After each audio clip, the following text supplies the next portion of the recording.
اعوذ باللہ من الشیطان الرجیم بسم اللہ الرحمن الرحیم اللہم صلی علی محمد وعلی آل محمد کما صلیت علی ابراہیم وعلی آل ابراہیم انک حمید مجید اللہم بارک علی محمد وعلی آل محمد کما بارکت علی ابراہیم وعلی آل ابراہیم انک حمید مجید رب اشرح لی صدری ویسر لی امری واحلل عقدۃ من لسانی یفقہوا قولی ربنا زدنا علما یا مقلب القلوب ثبت قلبی علی دینک آمین۔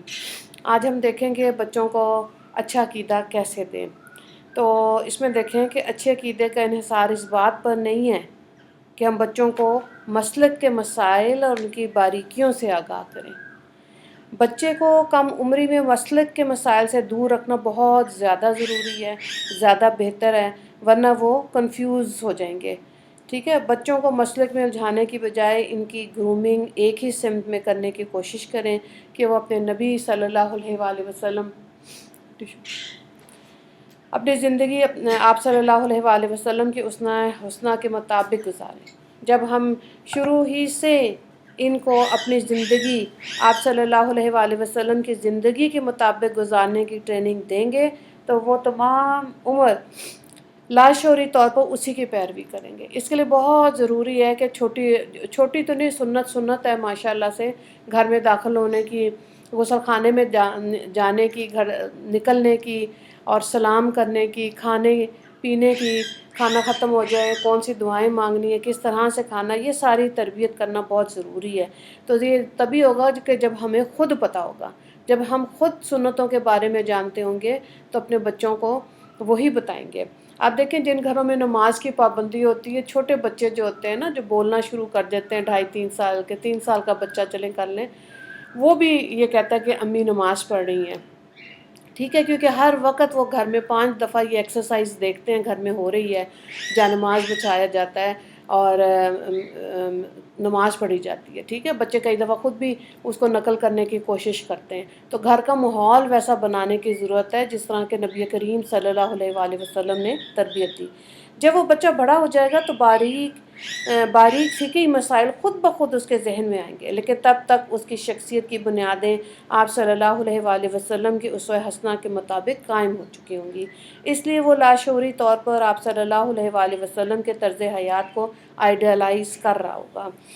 تو ضرورت کیا ہے؟ زیادہ سے زیادہ جو ہے نا، آپ سیرت کی کتابوں کو پڑھیں، اور بہت زیادہ مسلمان رائٹرز نے بھی اور باہر کے ملکوں میں نان مسلم نے بھی سیرت کی کتابیں لکھی ہوئی ہیں، نبی کریم صلی اللہ علیہ وآلہ وسلم کی زندگی کے بارے میں، ان کے اخلاق، ان کا رہنا سہنا، معاشرے میں کیسے ان کا تھا، اور تعلیم کیسے صحابہ کرام کو دی، ہر چیز جو ہے وہ موجود ہے۔ تو قرآن کے ساتھ جب حدیث کو اور سنت کو ساتھ لے کے چلیں گے تو یہ مکمل ضابطۂ حیات ہے، یعنی کہ دریا کوزے میں بند ہو گیا کہ آپ نے حدیث کو پڑھنا ہے اور سنتوں کو سمجھنا ہے، تبھی زندگیوں میں ہم عمل کر سکیں گے۔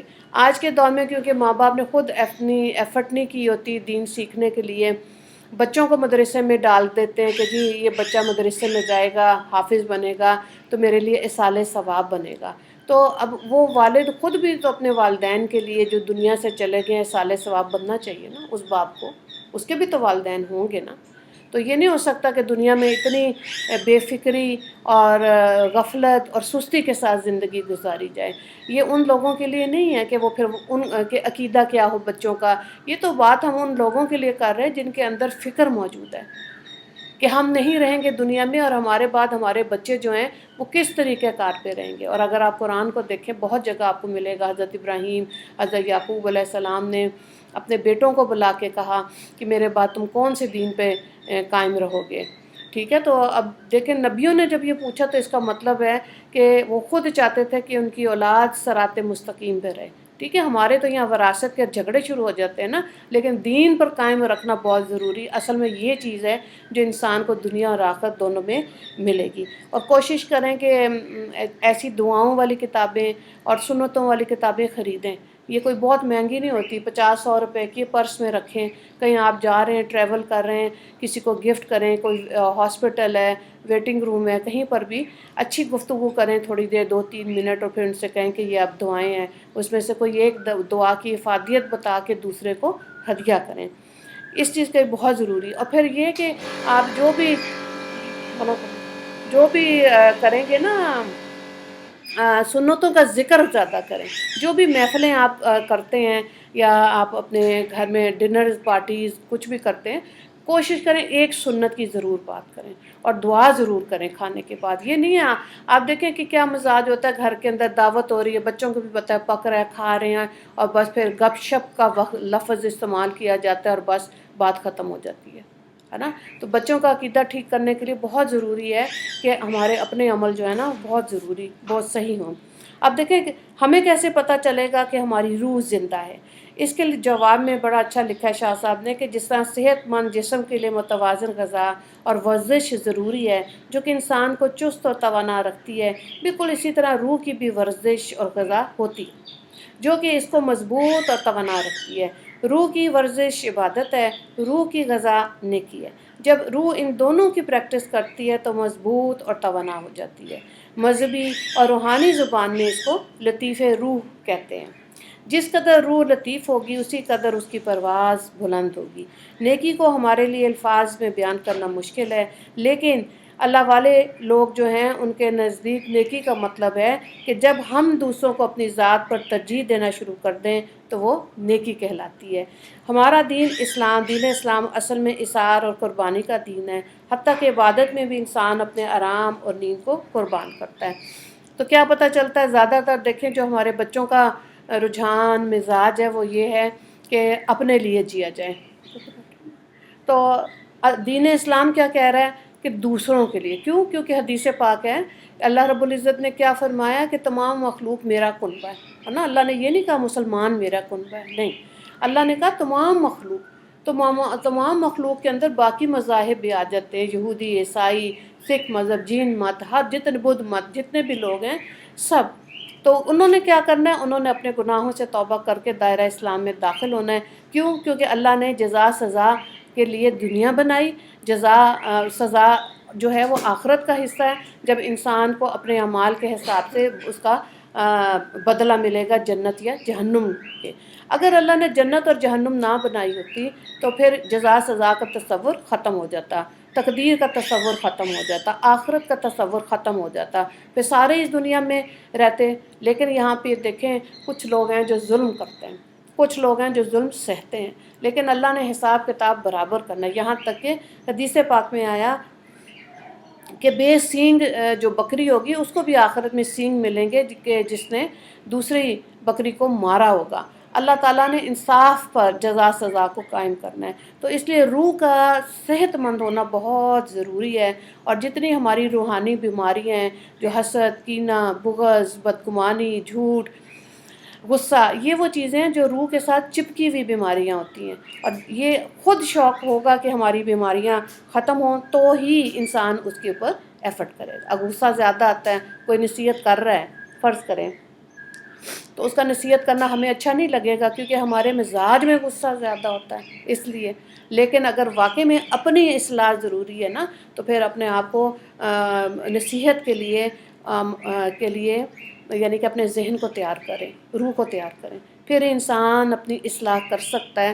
ورنہ یہ چیزیں جو ہمارے ساتھ ہیں، آپ یقین کریں کہ جس دن آپ کہیں گے نا کہ میرے اندر سے کینہ یا لالچ یا جھوٹ نکل جائے، تو کم از کم 3 سال۔ روحانی بیماری میں کسی بھی بیماری کی شفا چاہیے نا، تو کم از کم 3 سال، اور اگر کسی بھی بیماری نے، لالچ نے یا جھوٹ نے یا غصے نے جڑیں پکڑی ہوئی ہیں روح کے اندر، تو پھر اس سے زیادہ ٹائم بھی لگ سکتا ہے۔ تو یہ نہیں ہو سکتا کہ انسان اپنی روح کی طرف سے غافل ہو جائے۔ تو اس لیے بہت ضروری ہے روح کو تر و تازہ رکھنے کے لیے کہ یہ بیماریاں جو ہیں ہم سے ختم ہوئیں، اور لوگوں کے سامنے نہیں اس کا ذکر کرنا ہوتا، اللہ رب العزت کے سامنے اس کا ذکر کرنا ہے کہ یا اللہ ہماری روح کی جو بیماریاں ہیں وہ ختم کر دیں۔ اب دیکھیں مختلف مذاہب کی عاجزی اور دین اسلام کی عاجزی میں کیا فرق ہے۔ سکھ مذہب انسان کا تخلیق کردہ مذہب ہے، اس کو بابا گرو نانک نے دوبارہ زندہ کیا تھا۔ سکھ مذہب اور دیگر مذاہب کی جو سیوا یا خدمت ہے اس کا تعلق ان کی عبادت گاہوں سے ہوتا ہے، لیکن اسلام میں جو عاجزی کا تصور پایا جاتا ہے اس کا تعلق تمام شعبہ زندگی میں موجود ہے۔ یہ تو بنیادی فرق ہے۔ زندگی کے ہر پہلو میں ہمیں عاجزی کو اپنانے کی ضرورت ہے۔ ایک صرف یہی صفت ہے جو اللہ نے اپنے لیے نہیں رکھی، یہ اللہ تعالیٰ نے انسانیت میں مسلمانوں کو، انسانوں کے لیے پسند کی، اور یہ ایسی چیز ہے جو کہ جو اللہ والوں کی صحبت میں بیٹھتے ہیں تو پتہ چلتا ہے کہ عاجزی اپنانی ہے نا۔ ہم تو سیلف کانفیڈنس کے چکر میں اپنے آپ کو اور اپنے بچوں کو اوور کانفیڈنٹ کر دیتے ہیں کہ جی کانفیڈنٹ ہونا چاہیے، لیکن عاجزی کا مطلب ہے بڑوں کی رسپیکٹ، چھوٹوں سے پیار، اور یہ بھی وہی چیز ہے جو ہم اسوہ حسنہ نبی کریم صلی اللہ علیہ وآلہ وسلم کی زندگی سے سیکھ سکتے ہیں۔ تو ظاہر ہے اس کے لیے کیا ضروری ہے؟ پڑھنا ضروری ہے، سیرت کو پڑھنا بہت ضروری ہے۔ جس طرح حضرت امام حسن حسین نماز پڑھتے ہوئے آپ صلی اللہ علیہ وآلہ وسلم کے کندھوں پہ چڑھ جاتے تھے، لیکن آپ پھر سجدہ لمبا کر دیتے تھے۔ ٹھیک ہے، جب ایسی چیزیں پڑھیں گے، جیسے ایک صحابی آئے اور انہوں نے جب دیکھا کہ آپ صلی اللہ علیہ وآلہ وسلم کو کہ حضرت امام حسن کا اور امام حسین کا چہرہ مبارک جو ہے اس کو چوم رہے ہیں، تو انہوں نے کہا، اس صحابی نے کہا کہ میرے تو 11 بچے ہیں، میں نے تو کبھی کسی بچے کو نہیں چوما، اس طرح نہ پیار کیا ہے نا۔ تو اب یہ دیکھیں، یہ شفقت والا معاملہ جو ہے نا، بیٹے کے سر پہ ہاتھ پھیرنا، بیٹی کو گلے لگانا، اور جب گھر سے رخصت ہو رہے ہیں ان کو دعائیں دینا، یہ کچھ گھرانوں میں نے دیکھا بہت اسٹرکٹلی اس چیز پہ عمل کرتے ہیں۔ اور اگر نہیں پتہ تو پھر آپ دیکھیں نا کہ بہت سی چیزیں ایسی ہیں جو ہمارے دین میں ہیں، جب انسان ان کو سیکھنے کی کوشش کرتا ہے، سیکھتا ہے، لیکن پھر کنفیوز کب ہوتا ہے، وہ کہتا ہے جی فلانی باجی نے تو ایسے کہا، آپ ایسے کہہ رہی ہیں، ہے نا۔ تو علماء کرام کس چیز پہ زور دے رہے ہیں کہ اپنے آپ کو کنفیوژن سے بچائیں، خود دین کو پڑھیں، خود قرآن کو پڑھیں، سیرت کو پڑھیں، تبھی آپ ہمیں پتہ چلے گا نا کہ اللہ رب العزت مسلمانوں سے کیا چاہ رہے ہیں۔ اور اگر سیرت کو نہیں پڑھیں گے، جو حضرت عائشہ رضی اللہ تعالیٰ عنہ نے کہا کہ قرآن نبی کریم صلی اللہ علیہ وآلہ وسلم کا خلق ہے، یعنی کہ ان کے اخلاق ہیں، جو کچھ احکامات قرآن میں آئے وہ انہوں نے عمل کر کے دکھائے۔ ٹھیک ہے، یہودی کیا کہتے تھے؟ تورات کے احکامات مشکل ہیں، ہم نہیں کر سکتے۔ تو گو کہ زبردستی نہیں ہے، لیکن پھر بھی ان کی نافرمانی اتنی زیادہ تھی کہ اللہ تعالیٰ نے احد کے پہاڑ ان کے اوپر معلق کیا کہ اگر تم نہیں مانو گے تو یہ تمہارا پہاڑ تمہارے اوپر معلق ہے، اگر تم تورات کے احکامات کو نہیں مانو گے۔ تو اتنی سختی کی، کیونکہ وہ اللہ رب العزت کی فیوریٹ قوم تھی، اللہ تعالیٰ نے بہت زیادہ نعمتیں انہیں دی، لیکن ان کی نہ ماننے والی جو خصلت تھی نا، اس کی وجہ سے وہ اللہ کی اب دھتکاری ہوئی قوم ہے۔ اللہ نے اس قوم کے لیے اس دنیا میں کوئی آسانی نہیں رکھی ہوئی۔ تو بہرحال دین اسلام کی خوبصورتی یہ ہے کہ یہ نبی کریم صلی اللہ علیہ وآلہ وسلم کا دین اور اللہ رب العزت کا پسندیدہ دین، ٹھیک ہے۔ اسی لیے نبی کریم صلی اللہ علیہ وآلہ وسلم کو خاتم النبیین کہا گیا۔ تو اب یہ بات جو ہے نا، جو عاجزی سیکھنے والی بات ہے، اس کو بھی استادوں کے سرکل میں بیٹھ کے باقاعدہ سیکھا جاتا ہے۔ یہ خود بخود نہیں آتی، کوئی جادو کی چھڑی نہیں چل رہی کہ انسان کہے کہ میرے اندر سے جھوٹ نکل جائے۔ اور جھوٹ ایک ایسی چیز ہے کہ آج کے دور میں سب سے بڑی کرامت ہے۔ جو مرد یا عورت سچ بول رہا ہے تو یہ بہت بڑی نعمت۔ آپ دیکھیں زندگی آسان ہو جائے گی۔ ایک جھوٹ کو وہ چھپانے کے لیے بھی پھر انسان کتنے آگے غلط بیانیاں کرتا ہے۔ تو اس لیے بہت ضروری ہے کہ اپنے آپ کی اصلاح کریں تاکہ بچے اپنے والدین کو دیکھ کے ان کے عقیدے، ان کا رہن سہن اور ان کی آخرت بہتر ہو۔ ایک چیز یہ جو بار بار سوال کیا جاتا ہے نا کہ بار بار گناہ کی معافی مانگنے اور گناہ چھوڑنے کے باوجود گناہ کی طرف راغب ہونے سے کیسے بچا جائے؟ ظاہر ہے لوگ کرتے ہیں، ایک دفعہ سوری کر لیا اللہ کو، ٹھیک ہے، پھر کہتے کوئی نہیں، پھر کیا ہوا، ایک دفعہ پھر کر لیں گناہ تو اللہ سے پھر معافی مانگ لیں گے۔ تو اگر یہ مزاج بنا لیا نا کہ گناہ کرتے جاؤ معافی مانگتے جاؤ، تو یہ بنی اسرائیل کا بھی یہی حال تھا، ٹھیک ہے۔ تو یہ بہت بڑی نعمت ہے کہ کوئی ایک غلطی یا گناہ ہمارے اندر ہے بینگ اے پیرنٹ، تو اس کو ہم نے خود ٹھیک کرنا ہے تاکہ آگے بچوں کی اصلاح ہو سکے۔ اور اگر ہم بچوں کی اصلاح نہیں کریں گے تو آپ سوچیں کہ وہ اپنے بچوں کے لیے آگے کیا کریں گے، ہے نا۔ تو اس لیے دنیا میں جتنی دیر رہنا اس کی محنت کرنی ہے، اور جتنی دیر آخرت میں رہنا اتنی دیر اس کے لیے بھی محنت کرنی ہے۔ موت بھی بہت خوبصورت چیز ہے۔ دیکھیں یہ بھی نہیں مجھے پتہ تھا، لیکن یہ جب حدیث پاک پڑھی نا کہ مومن کے لیے دنیا قید خانہ ہے اور کافر کے لیے یہ دنیا جنت ہے، تو مومن کے لیے کیسے؟ اس نے اپنے آپ کو گناہوں سے بچانا ہے، ٹھیک ہے۔ حضرت عمر رضی اللہ تعالیٰ عنہ نے اس کو ایسے ایکسپلین کیا تھا کہ جیسے آپ کانٹے دار جھاڑیوں میں سے گزرے اور اپنا لباس بچاتے ہوئے جا رہے ہیں کہ کہیں اگر لباس کا کوئی ٹکڑا بھی پھنس گیا نا کانٹوں میں تو تار تار ہو جاتا ہے لباس۔ اسی طرح انسان کی زندگی بھی گناہوں کی وجہ سے ضائع ہو جاتی ہے اور آخرت کی سزا سخت ہے۔ اور یہ جو مزاج بنا لیا نا کہ اگر ہم کوئی بات نہیں، توبہ کر لیں گے، گناہ کر لو ساری کر رہے ہیں تو پھر کیا ہوا؟ نہیں، پھر دین پہ آپ دیکھیں نا کس نے عمل کرنا ہے، دین کی صحیح روح کیا چیز ہے۔ اگر اس کو ہم چھوڑ دیں گے، اس پہ نہیں عمل کریں گے تو یہ امید نہیں رکھ سکتے کہ کل ہمارے بچے جو ہیں وہ ہمارے لیے صدقہ جاریہ بنیں گے، ایسی بات نہیں ہو سکتی۔ اس لیے بہت ضروری ہے کہ قرآن کھلا رہے، اور جن گھروں میں قرآن پاک کھلا ہے بیسکلی تو وہ ہمارا سلیبس ہے نا، اگر وہ پڑھتے جائیں۔ ہاں، جو انکانشیسلی غلطی ہوتی ہے، لاشعوری، ایک تو شعوری غلطی ہے نا، ایک لاشعوری غلطی ہے، تو جو جان بوجھ کے غلطی نہیں کی اس پہ پکڑ نہیں ہے، ٹھیک ہے۔ علماء کرام نے ہماری کیا اس چیز میں تربیت کی کہ اس چیز پہ خدا گرفت نہیں کرے گا۔ اسی طرح سے اب دیکھیں کہ کتنا زیادہ اگر دین کا کام ہو رہا ہے نا، تبلیغی جماعت ایک جگہ سے دوسری جگہ سے، شہروں سے دوسرے شہروں سے جاتی ہے، لوگوں کو اس چیز کے بارے میں بتاتی ہے۔ یہ تو وہ دور تھا جب یہ موبائل اور نیٹ اور یہ سب کچھ نہیں تھا، ہے نا، تو اس جماعت نے بہت کام کیا۔ آج کے دور میں بھی اگر یہ چیزیں بہت اویلیبل ہے، ایک ٹچ پہ ہمارے پاس اویلیبل ہیں، تو دین کو سیکھنے کے لیے بہت ضروری ہے۔ پھر اگلا سوال یہ تھا کہ والدین بچوں کی تربیت کرتے ہیں تو کیا بچے بھی والدین کی رہنمائی کر سکتے ہیں؟ تو جواب میں لکھا ہوا ہے کہ ایک دفعہ ایک صحابی مسجد میں وضو کر رہے تھے، ان سے وضو کرنے میں کچھ غلطی ہو گئی، تو پاس ہی حضرت امام حسین اور امام حسن رضی اللہ تعالیٰ عنہ جو اس وقت چھوٹے تھے موجود تھے۔ انہوں نے محسوس کیا، اور جب ان صحابی نے وضو کر لیا تو دونوں نے ان سے کہا کہ آپ ہماری رہنمائی کریں، یعنی ہم میں سے کون وضو درست انداز میں کر رہا ہے۔ جب ان دونوں نے وضو کر لیا تو ان صحابی کو سمجھ آ گیا کہ وضو میں ان سے کہاں کہاں غلطی ہوئی۔ بالکل، تو اب اس چیز میں دیکھیں اگر بچے بھی رہنمائی کر رہے ہیں تو کس چیز کی ضرورت ہے؟ ہمارے لیے سب سے پہلے ہمارا اپنا لہجہ درست ہو، ہے نا، اور نرم الفاظ میں بیٹھ کے جب بات کریں گے تو بچے سمجھتے ہیں۔ تو ہمارے ہاں تو جب جو غصہ آتا ہے تو پھر ہم چیخ رہے ہوتے ہیں بچوں کے اوپر، تو پھر بچے بھی شاؤٹ کرتے ہیں، ہے نا۔ اور قرب قیامت میں کیا نشانی ہے کہ بچے بہت غصے والے ہوں گے۔ کیوں ہوں گے؟ کہ آپ دیکھیں کہ بچوں کا بازار سے کھانا پینا، دعا نہ پڑھنا، ٹھیک ہے، یہ وہ چیزیں ہیں جن کی وجہ سے بچوں کے اندر غصہ زیادہ، اور یہی کتنی ورک شاپ سیمینارز ہو رہے ہیں کہ جی بچوں کا غصہ کیسے ٹھیک کیا جائے۔ تو ظاہر ہے گھر کے اندر اس چیز کو پہلے خود ٹھیک کرنا، ورنہ تو ظاہر ہے بچوں کے اندر غصہ ہے، فرسٹریشن ہے، اس لیے کہ جو ریالٹی ہے نا، جو اصل روح ہے دین اسلام کی، ہم اس سے دور ہیں۔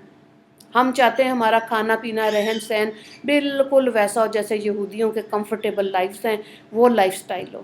تو اب دیکھیں غریبوں کے پاس تو وہ لائف سٹائل نہیں ہو سکتا، ٹھیک ہے۔ تو اب وہ اس کے اندر رہ کے بھی اگر وہ وضو کر رہے ہیں، چٹائیوں والے جا نماز پہ نمازیں پڑھ رہے ہیں، اب تو مسجدوں میں سے بھی چٹائیاں ختم ہو گئی، جا نماز آ گئے، تو اس کا مطلب ہے کہ ان کی ایفرٹ زیادہ، گرم پانی نہیں مل رہا، سردیوں میں وضو کر رہے ہیں۔ امام بخاری نے شدید سردیوں میں غسل کرتے تھے، پھر ایک حدیث لکھتے تھے 2 نفل پڑھنے کے بعد، ٹھیک ہے۔ تو یہ وہ چیزیں ہیں کہ اس کمفرٹ میں سے نکل کے آخرت کے لیے تیاری کرنا، اس کو خود جب ہم سنتے ہیں خود ہم نے کوشش کرنی ہے کہ اللہ تعالیٰ ہمیں توفیق دے۔ اچھا، اب یہاں پہ دیکھیں جو بچوں کی تربیت، اس میں 2 چیزیں جو یہ واقعہ آپ کو سنایا دیکھنے کی ضرورت ہے کہ جب ہم کسی کی غلطی کی اصلاح کرتے ہیں تو بڑے تلخ انداز میں اس کی نشاندہی کرتے ہیں، ٹھیک ہے، نرم الفاظ اور لہجہ ہونا چاہیے۔ دوسری یہ ہے کہ اگر وہ غلطی پہ اور بچے ان کی اصلاح کرتے ہیں تو ضرور اپنی اصلاح کر لیں۔ دیکھیں بعض دفعہ میں نے جیسے اللہ اکبر، بہت دفعہ جیسے مختلف رہے نا میڈ کام کرنے والی ہیں، ان سے بھی میں نے بہت سیکھا۔ بعض ایسی تقوی والی کام والیاں ہوتی تھیں، اپنا کام خلوص سے کیا، کوئی لالچ نہیں رکھی، اور تو میں کہتی تھی ان کے سامنے بھی کھلی چیزیں پڑی ہوئی ہیں، یہ مانگتے نہیں ہیں، غیر ضروری سوالات نہیں کبھی کیے انہوں نے۔ تو انسان اپنے ارد گرد میں بالکل ویجیلنٹ ہو کے زندگی گزارے، ضروری نہیں. اور میں نے یہ دیکھا ہے کہ جو عیسائی کام والے ہوتے ہیں نا، یہ لوگ زیادہ ایماندار ہوتے ہیں.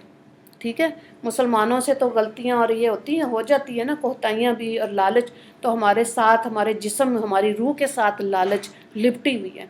اس کے لیے پھر صرف یہی نہیں کہنا کہ ہاں میرا جو نفس ہے وہی مجھے برائی کی طرف لے کر جاتا ہے. نہیں، نفس پہ محنت کرنے، بہت محنت کرنے کی ضرورت ہے. اسی لیے بخاری کی حدیث پاک ہے کہ جس نے ایک پاؤں اپنے نفس پہ رکھ لیا، دوسرا پاؤں جنت میں. اب آپ دیکھیں ہمارے پاس کپڑے ہوتے ہیں، وہ ہم پھر بھی بنا رہے ہوتے ہیں، ہے نا. کتنے جوڑے چاہیے انسان کو؟ 2، جو حدیث سے ہمیں پتہ چلتا ہے. اور کیونکہ ہماری لالچ بڑھ جاتی، ہماری الماریاں بھری ہوئی ہیں، تو اس لیے وہ ختم ہی نہیں ہوتی. کھانا پینا جو ہے اس کو بھی اللہ تعالیٰ نے من و سلوہ جب دیا تو کیا کہا کہ من اور سلوہ مغرب تک کھا لو، ختم کر لو، اس کو جمع نہیں کرنا. تو لوگوں نے کیا کیا؟ اس کو جمع کرنا شروع، کل کھائیں گے، پرسوں کھائیں گے. تو کیا ہوا تھا کہ وہ گلنا سڑنا شروع ہو گیا. ٹھیک ہے، آپ یقین کریں کہ آپ فریج کے اندر بھی اگر 3 دن اپنی چیزیں نہیں چیک کر رہے نا، تو فریج کے اندر بھی آٹا اور چیزیں خراب ہونی شروع ہو جاتی ہیں. تو یہ اللہ تعالیٰ نے من و سلوہ کی بے حرمتی کرنے کی وجہ سے آج یہ ہمارے پاس ہے کہ جو ہم جمع کر کے رکھتے ہیں، انلیس اینڈ انٹل اس کو فریز کرتے ہیں. ٹھیک ہے، تو کھانا خراب ہونا شروع ہو جاتا ہے کیونکہ وہاں انہوں نے قدر نہیں کی. تو بعض دفعہ یہ ہے اس چیز کو مد نظر رکھیں. اور صحابہ کرام کا توکل یہ ہوتا تھا کہ صبح کھایا ہوتا تھا نا، پوری امید ہوتی تھی کہ شام کو اللہ ہی کھلائے گا. اور اس کے لیے آپ دیکھیں پرندوں کی مثال. گو کہ میں یہ نہیں کہہ رہی کہ آپ بالکل ویسے ہی بن جائیں، ایسی بات نہیں ہے. پھر لوگ متنفر ہوتے ہیں دین اسلام سے. اتنا ہونا چاہیے کہ آپ گزر بسر آرام سکون سے ہو جائے، پھر آپ کوئی رفائی کام کر سکتے ہیں. اگر انسان کے پاس اپنی بنیادی ضرورت کے لیے بھی نہیں ہوگا تو ظاہر ہے وہ دین اسلام کی خدمت کیسے کرے گا. اور جو لوگ کر رہے ہیں ان کا ایمان کا لیول بہت اونچا ہے. ٹھیک ہے، یہ بہت ضروری ہے کہ اپنے مقصد کو کلیئر رکھیں، تبھی ہم بچوں کی اچھی تربیت کر سکتے ہیں. اور جو لہجے کی بات ہوئی اس پہ ضرور غور کریں. ٹھیک ہے، اگر آگے آپ کے درجے اللہ نے بلند کر دیے ہیں، آپ نانی بھی ہیں، دادی بھی ہیں، تو اب آپ دیکھیں کتنی زیادہ ذمہ داری پڑ گئی نا اگلی نسل تک محنت کرنے کی. تو اور اس کے ساتھ اگر کوئی اور ذمہ داری ہے، کوئی مدرسہ ہے، کوئی اسکول ہے، کوئی ہاسپٹل ہے، یا اولڈ ہاؤس بنایا ہوا ہے، سب کے اندر جو رفائی کام والدین کر رہے ہیں بچے وہ دیکھ کر ہی سیکھیں گے. آخری چیز جو ہے اس کو دیکھیں کہ نظر بد کیا چیز ہے. نظر بد ایسی چیز ہے، ایک حقیقت اس سے انکار نہیں ہے، جس طرح جادو سے بھی انکار نہیں ہے. ٹھیک ہے، آج کے دور میں اور پھر نبی کریم صلی اللہ علیہ وآلہ وسلم پہ جادو ہوا. بری نظر کا قرآن میں ذکر ہے، حدیث میں ذکر ہے، یہ لگتی ہے اور جائز ہے. اور کیسے آپ دیکھیں معصوم بچے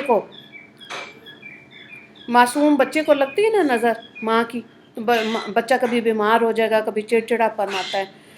تو نظر بد ایک حقیقت ہے، لیکن اس کے میں مصنف کا کہنا یہ ہے کہ جیسے کہتے ہیں نا جی کالا کپڑا باندھ دیا، کالی بلی آگے سے چلی گئی، اور کچھ اس طرح کی توہمات ہیں، وہ ہمارے معاشرے کا حصہ بن چکی ہوئی ہیں. اب کیونکہ ہندوؤں کے ساتھ رہنے کے بعد پاکستان میں بنایا اور اس میں مائگریٹ کیا، لیکن اب تو اللہ کا شکر ہے بہت زیادہ لوگ قرآن کی طرف آ رہے ہیں، دین کو سمجھ رہے ہیں. لیکن بدعات کو سمجھنا بہت ضروری ہے. اگر رواج ہی بنا لیا، آپ دیکھیں سوگ ہے 3 دن کا ہے. ٹھیک ہے، جو میں آپ کو پہلے بھی کہتی ہوں کہ جب میری والدہ فوت ہوئی تو مجھے اندازہ نہیں تھا، 1 سال لگ گیا. جب والد فوت ہوئے تو قرآن پڑھ چکے ہوئے تھے، دین کو سمجھ 3 دن کا مطلب 3 دن، چوتھے دن کا مطلب اٹھو، اللہ تعالیٰ کہہ رہے ہیں اب اپنے جو تم نے میرے پاس آنا ہے تم اس کی تیاری کرو، اپنی نمازوں کی فکر کرو، اپنے قرآن کی اچھے اخلاق کی، اپنی نیکی کی، اور اپنے ان تمام چیزوں کی فکر کرو. چوتھا دن انسان کا اپنا دن ہوتا ہے. 3 دن سو کر لیا نا، اس کے بعد اب جب یہ نہیں ہوگا تو پھر لوگ اس چیز پہ بھی اعتراض کریں گے کہ لو جی ہمارے خاندان کا یہ فرد دنیا سے چلا گیا، 1 مہینہ ہو گیا اور انہوں نے ہماری پرواہ نہیں کی. غلط. ٹھیک ہے، اللہ کی تعلیمات کو جب ہم سمجھیں گے، اس پہ عمل کریں گے، کیونکہ ہمارا بھی ٹائم کوئی بہت لمبا تھوڑی ہے. جتنا بھی جی لیں گے، 100 سال جی لیں گے، تو آپ دیکھ لیں کہ 50 سال کے بعد ہمارا کیا حال ہوتا ہے.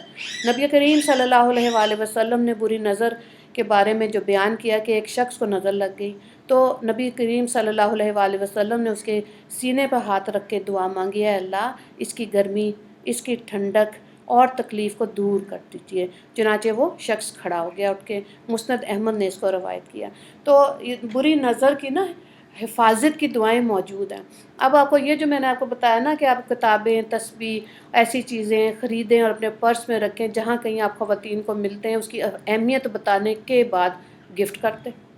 اب وہ جتنا عمل کرتی جائیں گی آپ کے لیے صدقہ جاریہ۔ تو اپنے پرس میں ایسی چیزیں ضرور رکھیں، اپنے پرس کی جو والیٹ کی ڈویژن اس طرح سے کریں کہ ایک خانے میں آپ کے پاس صدقے کے پیسے ہوں۔ آپ کو کہیں واقعی میں مسکین وہ انسان ہوتا ہے اس کی مسکینیت اس کے چہرے سے آثار واضح ہوتے ہیں، جیسے سیکیورٹی گارڈز ہیں، لوگ مال کے بعد دکانوں کے بعد کھڑے ہوتے ہیں، بس گاڑی کا دروازہ کھول دیتے ہیں، منہ سے تھوڑی کہتے ہیں کہ کچھ دیں۔ کبھی دیکھا آپ نے؟ کبھی نہیں مانگتے یہ لوگ۔ ایسے لوگوں کو دیں جو پروفیشنل ہیں، ان کو دینے کی ضرورت نہیں ہے۔ تو صدقہ خیرات ضرور کریں۔ صدقے کی جو اہمیت ہے نا وہ اس لیے بھی ہے کہ جب نزا شروع ہو جاتی ہے نا کسی بھی انسان پہ، یعنی کہ انگوٹھے میں سے سب سے پہلے جان نکلتی ہے، پاؤں میں سے، تو اللہ رب العزت صدقے کی اہمیت اس کو دکھا سمجھا احساس دے دیتے۔ اب وہ بندہ کیونکہ زبان بھی رول ہو چکی ہوتی ہے، بول نہیں سکتا، نزا شروع ہو چکی ہے، تو وہ کہتا ہے یا اللہ مجھے ایک دفعہ دنیا میں بھیج کہ میں صدقہ کر کے آؤں، تو اللہ تعالیٰ کہتے ہیں ٹائم ختم ہو گیا۔ ٹھیک ہے؟ تو اس لیے جتنی بھی یہ بری نظر ہے، جادو ٹونا ہے، یقین رکھیں کہ اللہ کا حکم ہوگا تو اس میں اثر ہوگا، ورنہ نہیں ہوتا۔ اس چیز پہ جب کامل ایمان بنے گا نا تو ایمان کا لیول بڑھتا ہے۔ جو ہم نے پورا دورہ قرآن کیا اس میں اس دفعہ صرف اس ایک موضوع رکھا کہ انسان اپنے ایمان کا لیول کیسے بڑھا سکتا ہے۔ پورا قرآن ہم نے اس ایک جملے پر مکمل کیا تھا۔ اس میں کتنے واقعات، کتنے صحابہ کے، نبیوں کے ذکر تھے کہ ایمان کا لیول کیسے زیادہ کرنا ہے۔ اس چیز پہ، توحید پہ لوگ کم بات کرتے ہیں، اور جو چیز اصل ہے وہ انسان کا اپنا ایمان ہے۔ ایک عورت نے ایک اللہ والے کو کہا جب وہ دعا دی کہ اللہ تمہارا ایمان سلامت رکھے، جب تم دنیا سے جاؤ تو تمہارا ایمان اللہ کی پسند کے مطابق کا ایمان ہو، تو وہ رونے شروع ہو گئے۔ تو وہ نے کہا، بڑھیا نے کہا تم کیوں روئے؟ اس نے کہا آپ کو پتہ ہے آپ نے مجھے کیا دعا دی ہے؟ اس اللہ والی کو پتہ ہی نہیں تھا کہ شدت سے مطلب اس کا مطلب کیا ہے، اور کہ جو عالم تھے وہ شدت سے روئے، وہ اس کا مطلب سمجھتے تھے کہ ایمان کی سلامتی کے ساتھ دنیا سے واپس جانا ہے نا۔ باقی تو آپ دیکھیں قرآن میں بار بار لکھا ہوا ہے کہ دنیا جو ہے کھیل تماشا ہے، اپنے ایمان کو بچانا مشکل ہے، اور یہ دور جو ہمیں ملا یہ فتنوں کا دور ہے۔ اس لیے بہت ضروری ہے کہ اگر ہم واقعی میں سمجھتے ہیں کہ ہمارے بچوں کے عقیدے ٹھیک ہوں، ٹھیک ہے، وہ ٹھیک ہے 73 فرقے بننے مسلمانوں کے، یہودیوں کے بھی بنیں گے، عیسائیوں کے بھی بنیں گے۔ آج چرچ بھی خالی ہیں، مسجدیں بھی خالی ہیں، جمعے کی نماز پہ ذرا رونق شونق ہوتی ہے، باقی فجر کی نماز میں دیکھیں، ہے نا۔ تو مسلمان تبھی غالب آئیں گے پوری دنیا میں جب فجر کی نماز کی صفیں اتنی ہو جائیں جتنے جمعے کی نماز کی صفیں ہوتی ہیں، اتنا ایمان کا لیول انسان کے اندر زیادہ ہو جائے۔ تو ضرورت کس چیز کی ہے کہ ہم نے اپنے طور پہ مطلب آپ دیکھیں سیالکوٹ ایک شہر ہے پاکستان کا جو کہ ان کی اپنی سیال ایئر لائن ہے، وہاں سے بنا ہوا فٹ بال 90% پوری دنیا میں استعمال ہوتا ہے، اور فٹ بال وہ واحد گیم ہے جو پوری دنیا میں کھیلی جاتی ہے۔ کس چیز کے اوپر ہے؟ اپنے بل بوتے پہ، گورنمنٹ سے کچھ بھی نہیں یہ لیتے، ایکسپورٹ ہوتا ہے فٹ بال جو ہے۔ اس کے علاوہ اور کتنی اصلاحات وہاں کے مخیر حضرات نے مل کر سیالکوٹ کا نقشہ ہی بدل دیا۔ تو کہنے کا مطلب یہ ہے کہ گھروں کے لیول تک جو محنت ہے نا وہ خود کرنی ہے۔